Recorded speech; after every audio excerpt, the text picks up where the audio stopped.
Strategicamente posizionata sulla strada che collega Verona a Mantova, troviamo Villa Vecelli Cavriani. Ce la introduce il proprietario Italo Martinelli.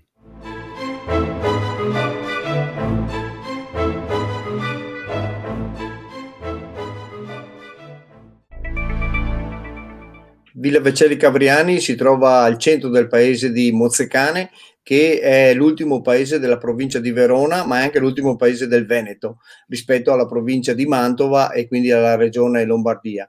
E questo fatto di essere a cavallo tra due realtà vicine ma allo stesso tempo ovviamente diverse, per esempio lo ritroviamo proprio nel nome stesso della villa, perché la famiglia dei Vecelli era una famiglia di proprietari che abitavano a Verona, e invece i Cavriani sono dei nobili di Mantova. Nel susseguirsi storico delle vicende della villa proprio troviamo questo aspetto che in qualche modo la caratterizza da questo punto di vista. Sappiamo con certezza che la villa è conclusa nel 1751, quando appunto l'oratoriano Giuseppe Vecelli chiede dispensa al vescovo di Verona per poter celebrare la messa all'interno della cappella privata che si era ricavato all'interno di questa residenza.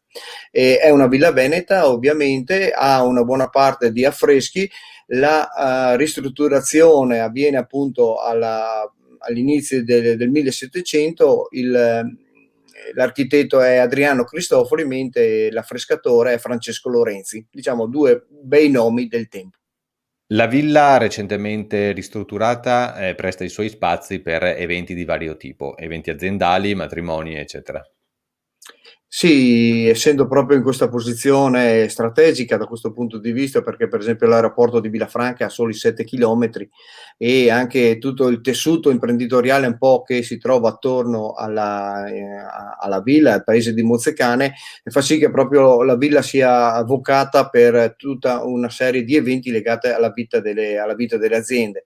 Ovviamente anche matrimoni, celebrazioni sono sempre ben accolte, però abbiamo anche tutta una serie di disponibilità tecnologiche proprio per agevolare soprattutto le aziende, e così pure è anche diventata diverse volte per dei book, e quindi ha anche questa possibilità insomma rispetto al tradizionale flusso turistico.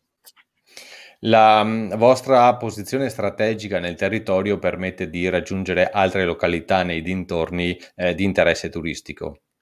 Sì, certo, siamo a cavallo tra due importantissime città d'arte come Verona e Mantova, ma a meno di 20 chilometri abbiamo il lago di Garda, e quindi tutta una serie di attività legate appunto all'attività turistica, diciamo così, tradizionale, anche se sicuramente il richiamo delle città d'arte, soprattutto di Verona, è sempre molto forte durante tutto il periodo dell'anno.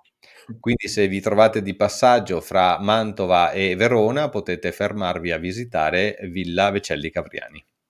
Certamente vi aspettiamo con i nostri affreschi e anche con la caratura, diciamo così, architettonica della nostra villa.